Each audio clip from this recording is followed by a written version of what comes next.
സഹോദരന്മാരെ, സഹോദരികളെ, അന്നൂർ തഫ്സീർ ക്ലാസ്സുകളിൽ നമ്മൾ ഭക്ഷിക്കൽ നിഷിദ്ധമായ 4 വിഷയങ്ങളെക്കുറിച്ചാണ് പഠിക്കുകയുണ്ടായത്.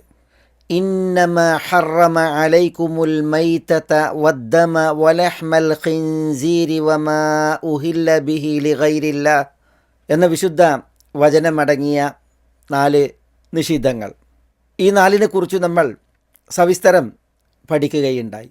വിശുദ്ധ ഖുർആനിലും തിരുസുന്നത്തിലും ഭക്ഷിക്കൽ നിഷിദ്ധമായവ പരാമർശിക്കപ്പെട്ടുള്ളത് ഇവ മാത്രമല്ല, ഇതുപോലെ നിഷിദ്ധങ്ങളുടെ ഗണത്തിലുണ്ട്.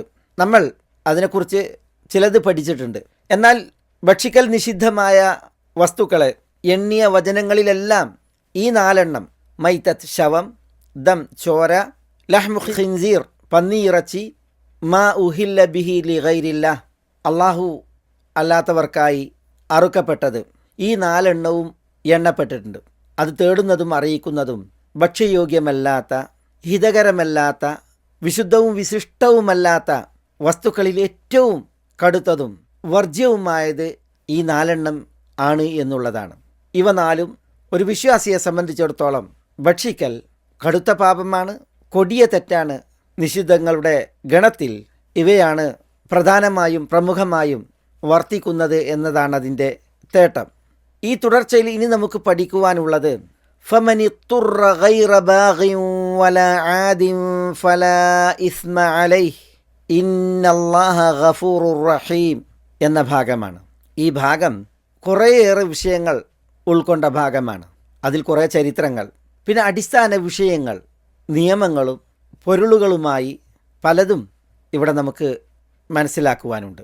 ഈ ഒരു ഭാഗം തേടുന്നത് അശുദ്ധവും നിഷിദ്ധവുമായി 4 കാര്യങ്ങൾ അതൊരു വിശ്വാസിയെ സംബന്ധിച്ചിടത്തോളം തൊട്ടുകൂടാ, തീണ്ടിക്കൂടാ ഭക്ഷിക്കുവാനായി. എന്നാൽ ഒരാൾ നിർബന്ധിക്കപ്പെടുകയായാൽ, ഇവ ഭക്ഷിക്കുവാൻ നിർബന്ധിതനായാൽ ഇതിൽ നിന്ന് ഭക്ഷിക്കാവുന്നതാണ്. അനിവാര്യത തേടുന്നത് അനുസരിച്ച് നിയമം ലംഘിക്കാതെയും കാറ്റിൽ പറത്താതെയും എന്നാണ്. നിർബന്ധിതൻ നിയമം ലംഘിക്കാതെ അനിവാര്യമായതിനപ്പുറം ഉപയോഗപ്പെടുത്താതെ ഈ നിഷിദ്ധങ്ങളിൽ നിന്ന് ഭക്ഷിക്കുകയായാൽ ഫല ഇസ്മ അലൈഹി അവന് യാതൊരു ശിക്ഷയുമില്ല, അവൻ്റെ പേരിൽ യാതൊരു കുറ്റവുമില്ല എന്നാണ്. ഫമനി തുറ ഗൈറ ബാഗിൻ വലാ ആദിൻ ഫലാ ഇസ്മ അലൈഹി എന്ന ഭാഗത്തിൻ്റെ പൊതുതേട്ടവും താല്പര്യവും. കുറേയധികം മസാലകൾ നമ്മൾ പറഞ്ഞതുപോലെ ഈ ഒരു ഭാഗം ഉൾക്കൊള്ളുന്നു. നമുക്ക് ഇൻഷാ അല്ലാഹ് അത് ഈ തുടർച്ചയിൽ പഠിച്ചു പോകാം. ഇവിടെ ഫമനി തുറ എന്നതിൽ വല്ലവനും നിർബന്ധിക്കപ്പെടുകയായാൽ, നിർബന്ധിതനായാൽ, മൻ എന്നുള്ളത് ഷർത്തിയയാണ്. ഉത്തുറ എന്നുള്ളത് അർത്ഥമാക്കുന്നത് ഐ ഹല്ലത്ത് ബിഹി ദറൂറത്തു വ അൽജഅത്ഹു ഇലാ അക്ലി മാ ഹറമല്ലാഹ്. ഹല്ലത്ത് ബിഹി അദ്ദറൂറ നിർബന്ധിതാവസ്ഥ അവനിൽ ഭവിച്ചു, വ അൽജഅത്ഹു അവനെ അത് കൊണ്ടെത്തിച്ചു, ഇലാ അക്ലി മാ ഹറമല്ലാഹ് അള്ളാഹു ഹറാമാക്കിയത് ഭക്ഷിക്കുവാൻ. അപ്പം നിർബന്ധിതാവസ്ഥ വന്ന് ഭവിച്ചു, അള്ളാഹു നിഷിദ്ധമാക്കിയത് ഭക്ഷിക്കുവാൻ ആ അവസ്ഥ അവനെ കൊണ്ടെത്തിക്കുകയും ചെയ്തു. അതാണ് ഫമനി തുറ. അങ്ങനെ ആയാൽ അവനത് ഭക്ഷിക്കാം എന്ന ആശയത്തിൽ. ഇമാം അൽ ഖുർത്തുബി ഫമനി തുറ എന്നിടത്ത് പറഞ്ഞു ഫീഹി ഗുമാറുൻ. ഇവിടെ ചില പ്രയോഗങ്ങൾ മറഞ്ഞിരിക്കുന്നുണ്ട്. ഐ ഫമനി തുറ ഇലാ ഷൈഇൻ മിൻ ഹാദിഹിൽ മുഹറമാത്ത്. ഈ മുഹറമാത്തിൽ നിന്ന് ശവം, പന്നിയിറച്ചി, ചോര അള്ളാഹു അല്ലാത്തവർക്കായി അറുത്തത്, ഇവയിൽ നിന്ന് വല്ലതും ഐ അഹ്വജ ഇലൈഹ വല്ലതിലേക്കും ഒരാൾ നിർബന്ധിതനായി, അതിലേക്ക് അവൻ ആവശ്യക്കാരനായി. അപ്പോൾ ഫമനി തുറ എന്നത് അവിടെ പറഞ്ഞു. ഇലാ ഷൈഇൻ മിൻ ഹാദിഹിൽ മുഹറമാത്തി ഐ അഹ്വജ ഇലൈഹ എന്നത് അവിടെ വ്യംഗ്യവുമായി. ഇത്തറ എന്നത് ഫഹുവ ഇഫ്തഅല മിന ദറൂറത്തി വ അസ്ലുഹു ഇത്തറ എന്ന് അദ്ദേഹം അനുബന്ധം പറഞ്ഞു. ഇത്തറ എന്നുള്ളത് ദറൂറത്തിൽ നിന്നുള്ള ഇഫ്തഅല വസനാണ്, ക്രിയാരൂപമാണ്. അതിൻ്റെ അടിസ്ഥാനം ഇൽത്തറ എന്നാണ്. ഇത്തറ എന്ന് 2 റ അക്ഷരങ്ങളെ ചേർത്ത് പ്രയോഗിക്കപ്പെട്ടതാണ്. ഇഫ്തിറാർ അതാണ് ഇൽത്തറ എന്ന ക്രിയയുടെ ക്രിയാധാതു. ഹംലുൽ ഇൻസാൻ അലാമ യുദിർ, തനിക്കു വിനയായത്, ഉപദ്രവകരമായത് ചെയ്യാൻ ഒരു മനുഷ്യനെ പ്രേരിപ്പിക്കലാണ് ഇൽത്തിറാർ. ഹംലുൻ അല അംരി യക്രഹു, അനിഷ്ടകരമായ ഒരു കാര്യം അത് ഏൽക്കാൻ പ്രേരിപ്പിക്കുക. ചിലപ്പോൾ അത് ബാഹ്യമായ ഒരു കാരണത്താൽ ഉള്ള പ്രേരണയായിരിക്കും. ചിലർ നിർബന്ധിക്കപ്പെടുന്നത് പോലെ വഴങ്ങുവോളം ഭീഷണിപ്പെടുത്തി അടിച്ച് നിർബന്ധിക്കും. സുമ്മ അൽത്തറുഹു ഇല അദാബിന്നാർ എന്ന് പറഞ്ഞില്ലേ, നരകശിക്ഷയിലേക്ക് നാം അവനെ ബലാത്കാരമായി പിടിക്കും. അള്ളാഹു നമ്മളെ കാക്കുമാറാവട്ടെ. അവിടെ നിർബന്ധിക്കുക എന്ന അർത്ഥത്തിലാണ് ഇൽത്തിറാർ. ചിലപ്പോൾ നിർബന്ധിക്കൽ ആന്തരികമായ കാരണത്താൽ ഉണ്ടാകും. അതാണ് ഇവിടെ ഉദ്ദേശം.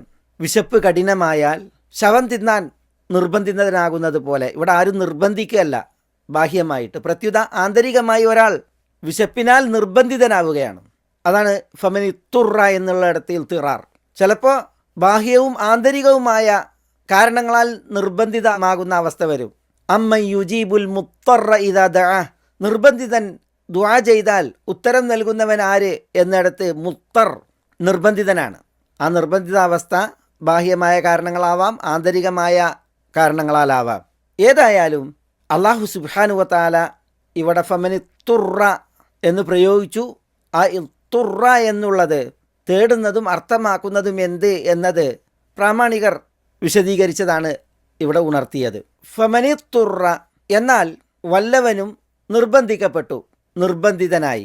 ഗൈറ ബാഗിൻ വല ആദിൻ, അവൻ ബാഗിൻ ആകാതെ ആദിനും ആകാതെ എന്നാണ്. എന്താണ് ഇവിടെ ഗൈറ ബാഗിൻ വല ആദിൻ എന്നതുകൊണ്ടുള്ള ഉദ്ദേശം? ബാഗിൻ ആകാതെയുള്ള അവസ്ഥയിൽ, ആദിനും ആകാതെയുള്ള അവസ്ഥയിൽ എന്ന് പറയുമ്പോൾ അത് തേടുന്നത് എന്താണ്? സൂറത്തുൽ മാഇദയിലെ 3-ാം വചനത്തിൽ ഈ വിഷയം അല്ലാഹു സുബ്ഹാനഹു വ തആല ഉണർത്തി മറ്റൊരു ശൈലിയിൽ. അവിടെ പറഞ്ഞത് ഫമനി തുറ ഫീ മഖ്മസത്തിൻ ഗൈറ മുതജാനിഫിൻ ലിഇസ്മ എന്നാണ്. അവിടെ ഫീ മഖ്മസത്തിൻ എന്ന് പറഞ്ഞു. മഖ്മസത്ത് എന്ന് പറഞ്ഞാൽ കൊടിയ വിശപ്പാണ്, പട്ടിണിയാണ്. അതാണ് സബബുൽ ഇൽത്തിറാർ, നിർബന്ധിതാവസ്ഥയുടെ കാരണം. ഫമനി തുറ, വിശപ്പിനാൽ പട്ടിണിയാൽ ഒരാൾ നിർബന്ധിതനായി.